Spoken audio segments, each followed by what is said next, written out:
you wanted the best, you've got the best podcast, the hottest podcast in the world. The Chris Voss Show, the preeminent podcast with guests so smart you may experience serious brain bleed. The CEOs, authors, thought leaders, visionaries, and motivators. Get ready. Strap yourself in. Keep your hands, arms, and legs inside the vehicle at all times, because you're about to go on a monster education roller coaster with your brain. Now, here's your host, Chris Voss. Hello, this is Voss here from the ChrisVossShow.com. Ladies and gentlemen, the earliest things that makes official. Welcome to the big show. As always, for over 60 years, 27 episodes, we bring you the Chris Voss Show. Some of the most amazing authors on the show as well. We'll be talking to one today. Make sure you refer the show to your family, friends, and relatives. Go to goodreads.com/Chris Voss. Chris Voss one on the TikTokity, Facebook.com/Chris Voss, and LinkedIn.com/Chris Voss. Watch for our upcoming interview tomorrow with Robert Ludlum's The Bourne Revenge Jason Bourne series with Brian Freeman returning the show. You're probably familiar with the Jason Bourne movies and stuff like that, and he'll be on the show. Opinions expressed by guests on the podcast are solely their own and do not necessarily reflect the opinions of the host or the Chris Voss Show. Some guests of the show may be advertising on the podcast, but it is not an endorsement or review of any kind. We have an amazing young man on the show with us today who's got an incredible journey. He's told, if I can learn to speak, this book entitled Dare Mighty Things, a journey from the potato fields to a Ph.D. by William E. Liverman. We're going to get into it with him and find out some of his details, et cetera, et cetera. It's a story about him who by God's grace overcame insurmountable odds to achieve outstanding results in his journey to success. He began his life in the Jim Crow South, where he and seven siblings were miraculously rescued from a devastating fire that reduced their home to ashes on a frigid winter night in Weeksville, North Carolina. And all that Dr. Liverman, his mother, and siblings had left were the clothes on their backs, and he tells the story in his book. Welcome to the show, sir. How are you? I'm doing great, Chris. I'm so excited to be here. I've been thinking about this for the past 3 months, and today has arrived. So I appreciate the invitation. I'm looking forward to sharing my story. And thank you very much for this appearance today. Thank you. And give us any .coms, websites, social media. Where would you want people to find out more about you on the interwebs? Yes, Chris. In terms of my story, the story, first of all, I'm on all the social media, most at least. We have William Liverman at Facebook.com, William Liverman at Instagram.com, as well as YouTube. Okay. Is there a .com separate on its own by chance? Yes, that's correct. Yes. And do you what's the address for that so people can look that up? If they look up William Liverman at YouTube.com, okay, and William Liverman at Facebook.com, okay, and William Liverman at Instagram.com, okay, you'll find that as well. In addition to in terms of contacting me, my book is presently on Amazon. In fact, we have a 5-star rating on Amazon. Nice. Almost had that from day one, and the book was on and published in September. Oh, right. And we're also on Barnes and Noble, also Google Play, as well as iTunes. In a short time, we have very excited about the progress of the book at this point. Awesome sauce. So, William, give us a 30,000 overview. What's inside your book?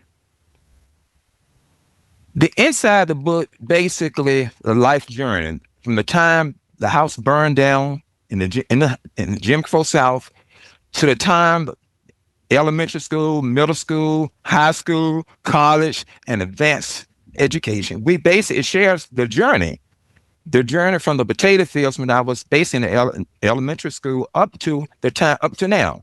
So each chapter builds on that journey, and it feels like building a house. Each layer of the bricks builds on the top. So the bottom line is that every point is kind of related to in the chapter. Everything is kind of more or less related. Yeah. Now, so you were born in the Jim Crow South. And did you mention that you were picking potatoes in fields in your elementary school ages, or Wasn't sure on that. I wanted to clarify that. I have 8 siblings, and we all, except my baby sister, Dora, we basically all work in the potato fields. Wow. And during that time, you would, before when it was dark, and then from sun up to sundown, we were in those potato fields on our knees, picking up those potatoes. And then they would have a truck. We'll come back. We would put the bags on the truck. And that was the whole process. Hard work.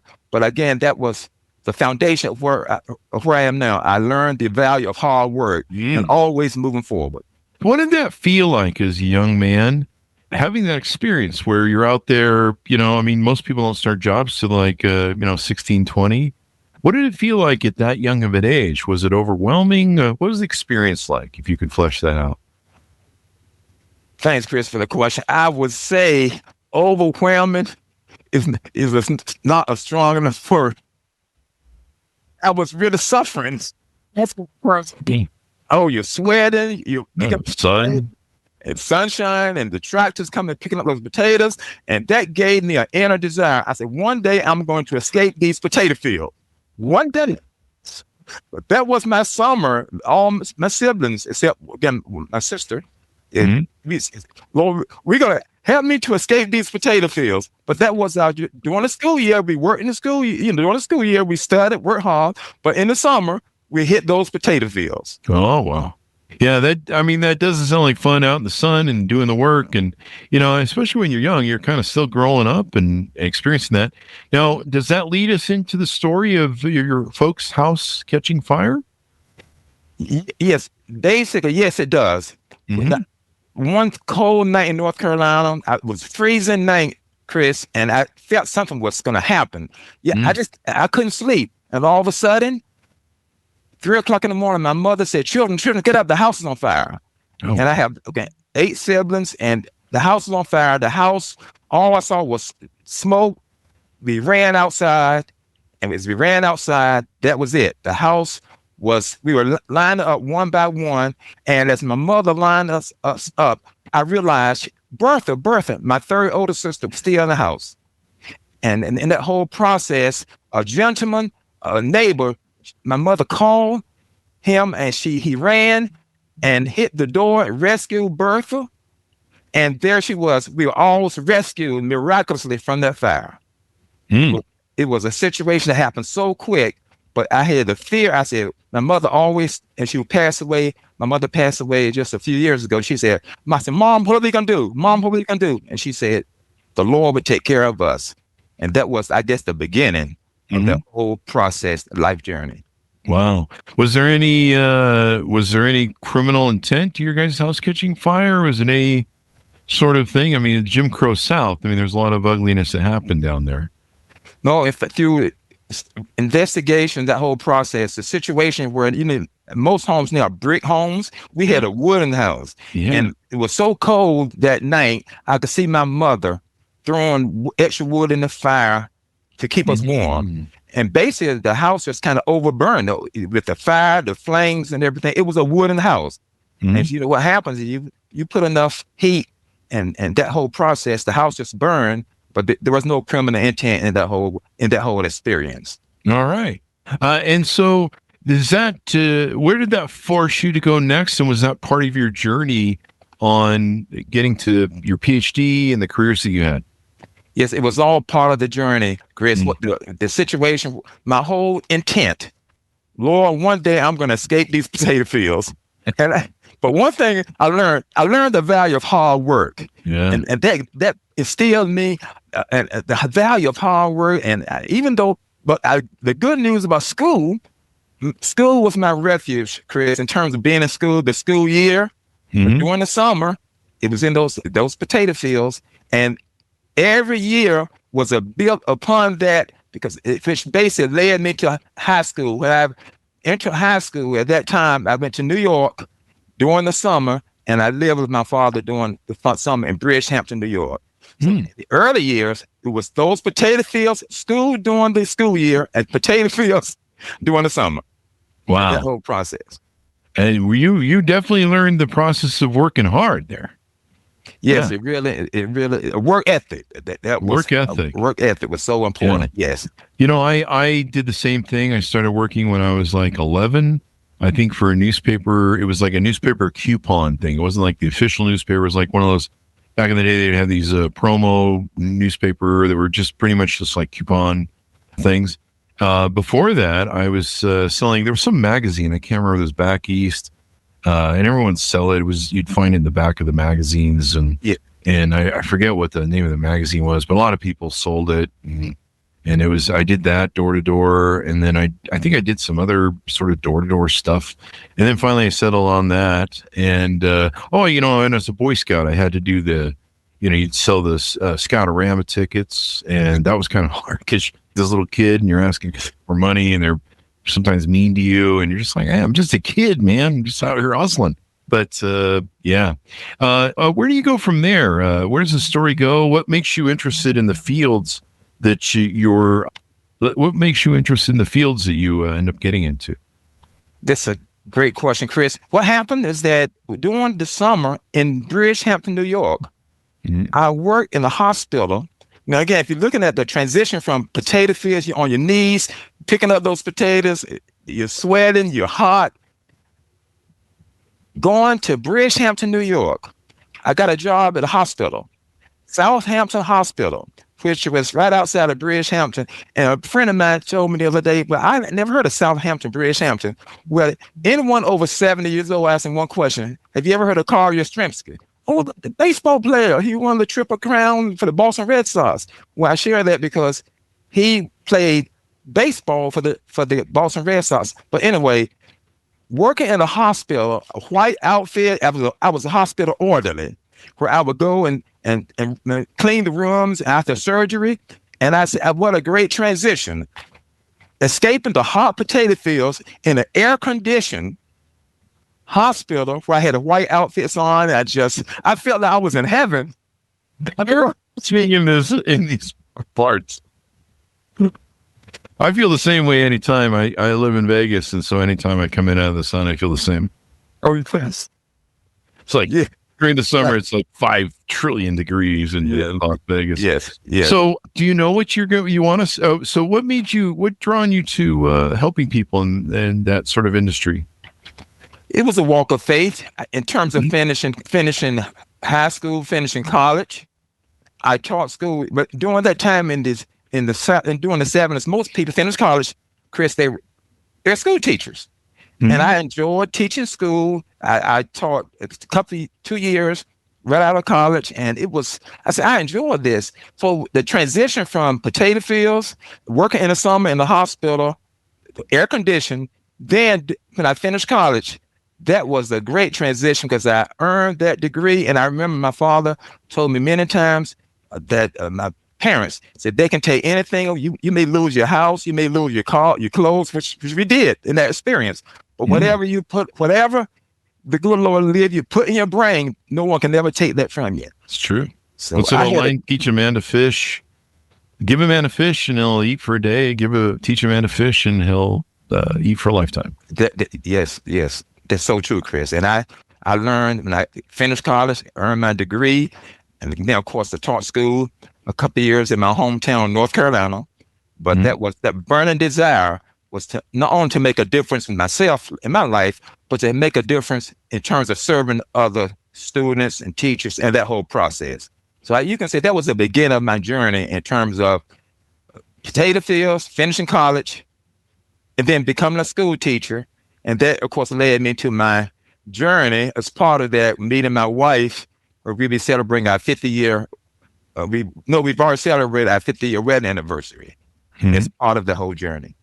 Well, it's quite the thing. Now, you went on for that. You talk about this, of course, people can buy the book so they can get all the good deeds. You went on to a 50-year career in 25 years in sales and marketing, 25 years in teaching. You became an award-winning speaker with Toastmasters International. Yes. You earned the prestigious Distinguished Toastmaster Award, the DTM Award, in February 2019, which is the highest honor in public speaking and leadership. Congratulations. Thank you, Chris. Thank you. There. You were elected to serve on the state of Michigan Foster Care Review Board. And so you've it sounds like you've worked a little bit to give back as well, and probably that's what you're doing with the book. Yes, Mhm. that's correct. To give back, to serve others, and having we have 10 children, and 7 You were have 10 adopted. children. Are you Marvin? What's going on over there? Well, obviously, we have 7 were adopted. Oh, okay. We didn't have, it wasn't a situation where we had, 7 at one time. We had 3, my children, my 3 biological children. In fact, my wife and I, we didn't want no designation. We had 10 children, but 3 were biological. 7 were adopted. Yeah. And now they're all in their 40s and 30s. They're doing well. Oh, okay. But that was the whole process of serving others. And my wife, Karen, her parents were foster care parents. And so I guess really? we got married in 1975. And so it was a process of serving others, serving humanity. And that was That is part of our wonderful. DNA fabric there. From potato fields to a PhD. And, this is a beautiful part about the story of America, being able to rise up and be able to take advantage of opportunities. And, I think, one of the problems is a lot of these Gen Zers and some of the millennials, they never leave the house these days with their parents. Right. But my parents were really smart. And most of the parents in my age of being a Gen Xer were really smart. They made our lives miserable at home so that we wanted to leave home at 18. Yes, that was so. I understand, Chris. I can really. We were very smart. We're going to make this kid comfortable so he sticks around after 18. That's right. We're getting him moving on here. So Right. maybe more Gen Z parents need to do that because Yes. I know you're right. Because when I finished high school, P.W. Moore High School, I finished high school. Okay, what are you gonna do? Get a job or go on to college, and you get this. Went to college and of course move on. But either way, I appreciate the work ethic, the hard work ethic that my parents instilled into us. Yes. Mm-hmm. Yeah, my dad said to me, I got fired. I was just out of high school and I got fired for having too long of hair at the religious McDonald's near me. It's in my book. And I came home with my dad and he said, well, what are you going to do now? Because you're not sitting around my house after 18. And I went off and started my first company. But yeah. But, it's great that you've given back so much in your life, too. I think that is so exemplary to have charity, to give back, to be grateful for what you have. It's easy to forget when you become successful where, our roots are and where we came from and the things that shaped us. Mm-hmm. And, those things that kind of gave us that drive to make us, want to do more. And being able to share your story and your journey is just amazing and definitely inspiring, sir. Thanks, Chris. And it's amazing. I'm thinking about you in terms of your work ethic. You were growing up a little boy, you move on. And of course, you learn the value of hard work. Yeah. But if you look at your journey, look at the thousands and thousands of people, millions that you are through this great podcast. You're affecting millions of people. So it's amazing how you're showing through your vision, giving back to society through this great Chris podcast show. Mm-hmm. So what else should we know about the book and all the other stuff? Well, one thing right now I'm working with, when I work with different authors, many have asked me, William, what would you say was the key to your book, Dr. Liverman? What was your key? And I mentioned this in chapter 30. Can you on a life journey, it's not going to happen overnight. It's like, it's the old saying, the best way to eat an elephant is one bite at a time.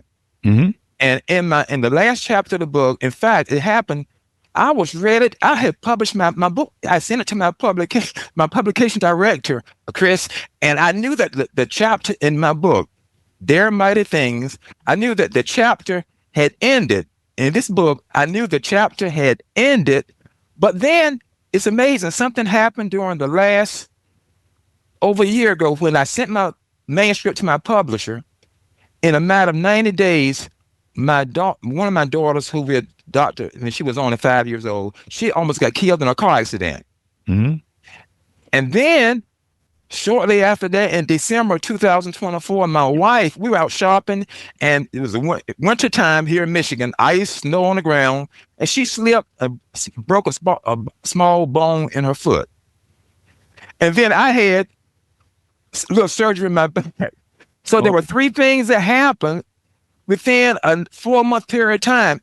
So I called my publication director. I said, Shane, I said, hold it. We have to add another chapter. I said, we've already submitted. It's already approved for publication. I said, I'm sorry. We have to add another chapter. And that's in the last book, in the chapter. The last is you have to expect in life, in your life journey, you have to expect the unexpected. Oh, yeah. I've seen that movie 5 billion times. Yes. So we do not expect to have those three incidences, but in life, you have to always move forward. Well, I love your leadership. Leadership is a favorite thing of mine as a topic. Of course, my book, Beacons Leadership. And I love talking about it on the show. And you've done an exemplary leadership life. But, there's a lot of people that could have gotten buckled down and said, poor is me. I'm a victim. I can't get ahead in life. But, you learn like I did. My before starting my own jobs of delivering papers and selling things door to door, my mother would, of course, not want us in the house because that's how things were with Gen X. Yeah. And we were what do they call us? The feral generation or something. Our parents my mom kicked us out of the house and said, come back at dinner time, right? And so we'd just be in whatever trouble we were doing. But during the summer, she would have us go with my father to plaster foundations. They would do stucco work on the homes. And so I, like you, was out there at, 8 to 12 in the sun, in the freezing cold, dealing with cement and putting it on these walls. And I'm just like, I hate this. I'm only... Yeah. So I was like you. I had the same drive to I don't want to work a blue collar job anymore. Yeah. That's great. That's it. There's nothing wrong with working one if that's your thing. If you love it, God bless you, because we need those people. Everybody in the world, but it wasn't for me. And boy, I remember one time I got sunstroke. You may have gotten that in your work. Oh, many times. Yes. Oh yeah, I got sunstroke, and I'll never forget what that was like. I think I got it twice. That was not a fun experience at all.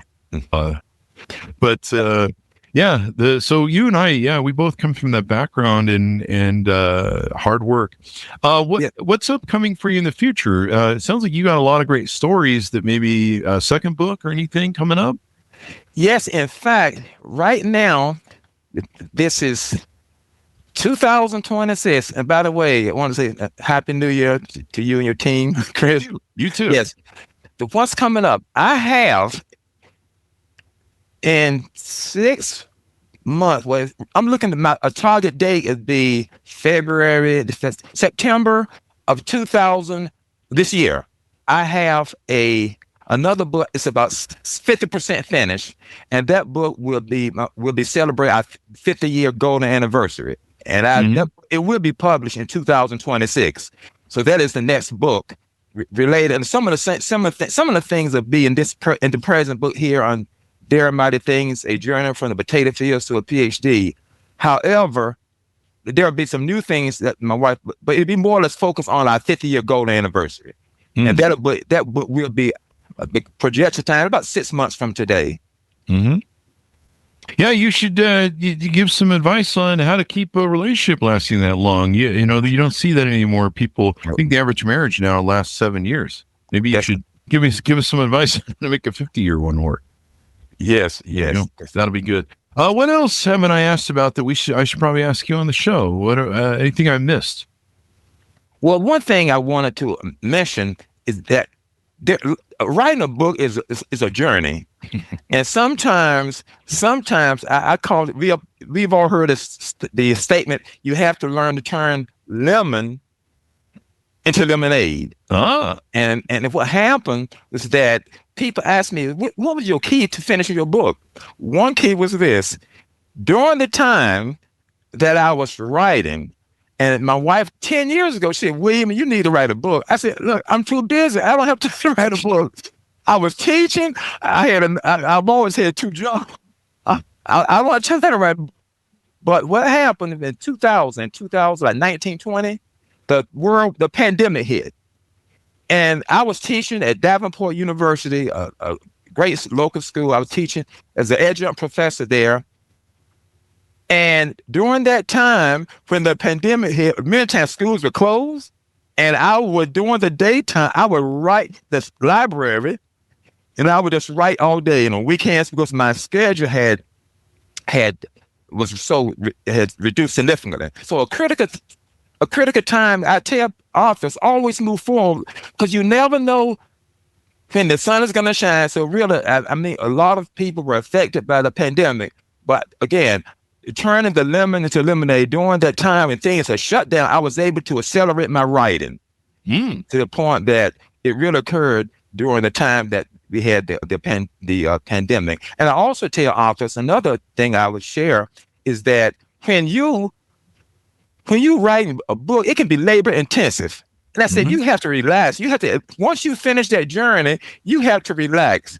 And so what I did when I finished my book, I joined two nonprofit organizations. One, you mentioned Toastmasters International, and the other was the Engineering Society of Detroit. And I said, I'm just going to volunteer and just kind of relax my mind. And I joined those two organizations, and the rest is history. I became a distinguished Toastmaster, which only 1% of public speakers and leaders ever reached that a distinct DTM, but only 1% ever reached that level. And then, of course, it's amazing. We had our meetings inside the Engineering Society of Detroit, which is a 100+ year nonprofit organization. So that way I just relaxed my mind. I said, I'm a volunteer. And that was another key to me continuing to move forward. All right. And also give back, because you're inspiring other people, motivating them, make them, show them the opportunities that are out there and what they can possibly do with their lives. Yes. So, and then you were in the Distinguished Award over there, et cetera, et cetera. On your book writing, what are some ways that you use to keep yourself writing? Some authors will write like an hour a day or something. What sort of approach or routine do you use? It's great question, Chris. Every system, every person, if you can line up 100 people who publish books, I guarantee there are probably 100 different systems that they implemented, because nothing. What works for one person could be disaster for another person. So my suggestion is find the system that works for you. And what worked for me was during the time when I was teaching.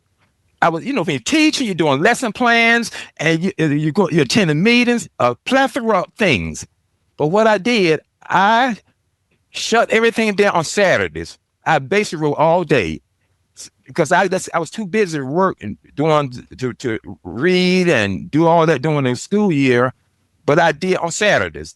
I just had my cup of coffee, and my wife, sometimes they would call my wife and say, "Where's William?"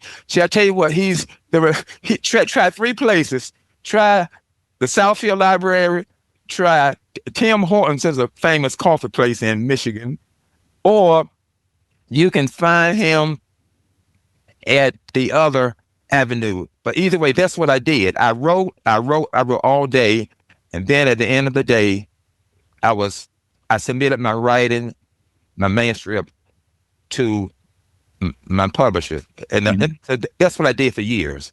And so now, hopefully, we'll get some more books from you. I'd love to hear more of your stories. I'm sure you have a lifetime of just great stories, inspiring messages.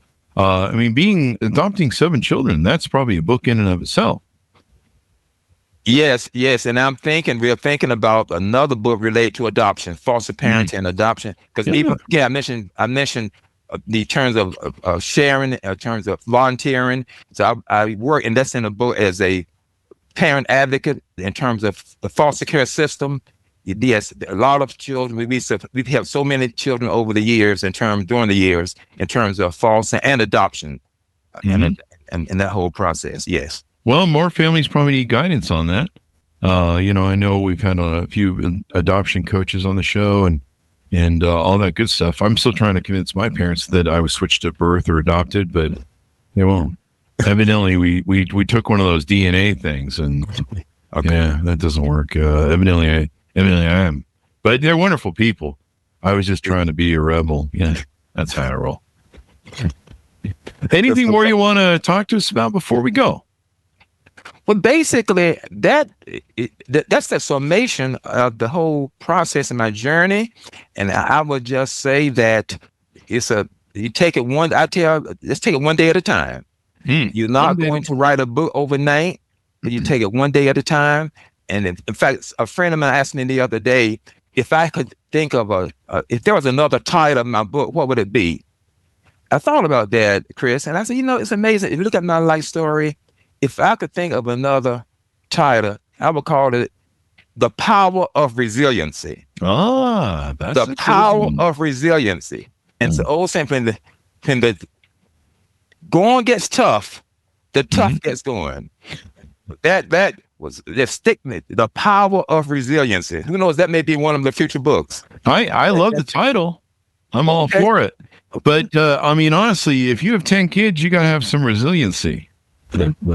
I can barely handle 2 dogs, so let alone children. So that's a whole new thing. But yeah, I think people love that book, and it's a great title. Well, thank you very much for coming on the show. Give us your .coms or any social websites you want to take and promote as well, where people can look you up. Yes. At the present time, again, if you're looking at the YouTube, William Liverman at youtube.com.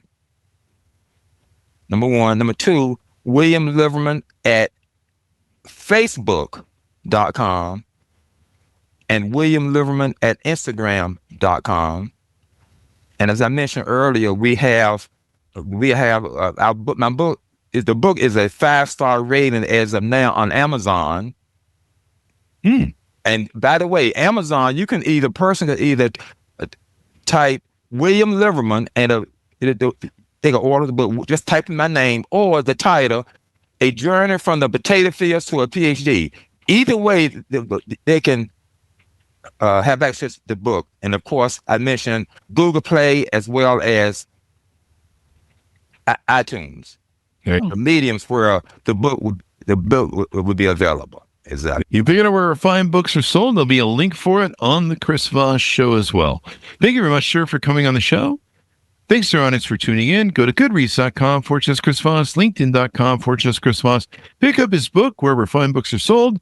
Dare Mighty Things, A Journey from the Potato Fields to a Ph.D. Out July 26, 2025.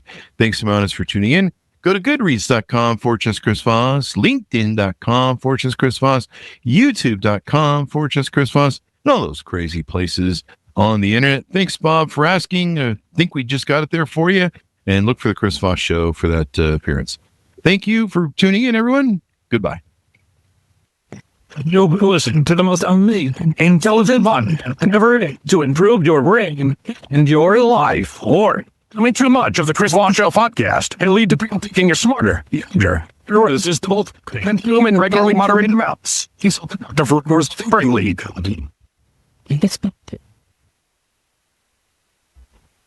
All right. Oh, William, in fact,